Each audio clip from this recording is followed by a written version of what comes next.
Hello everyone! Today I'll be showing you the difference between an organism, a population, a community, and an ecosystem. First, we have to understand what an organism is and what biotic and abiotic factors are. A biotic factor is a thing that is living or is part or was part from a living thing.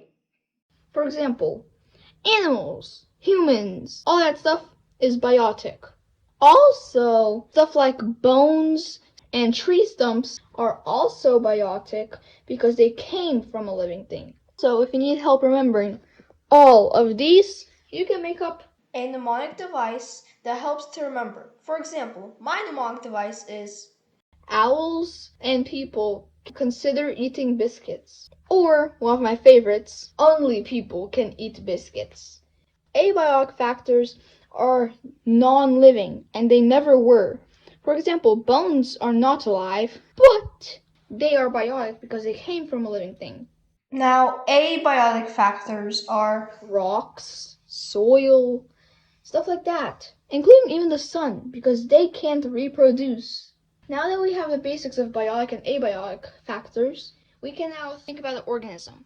An organism is any biotic factor. As you see, here I have a tree.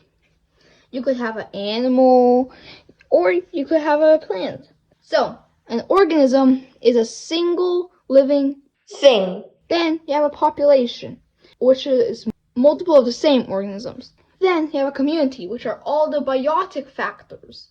For example, now I have grass, ferns, toucans, trees, jaguars, snakes. The jaguar is a bit weird though.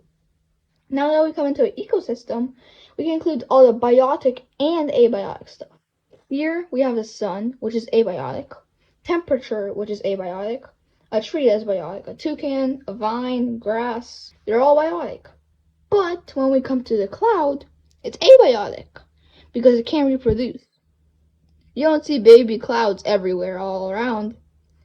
And it can't move on its own. It can move, but that's because of the wind.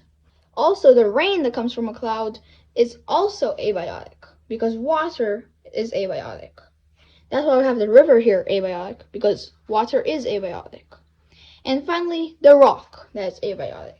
Those are the basics of biotic and abiotic factors and the levels of organization.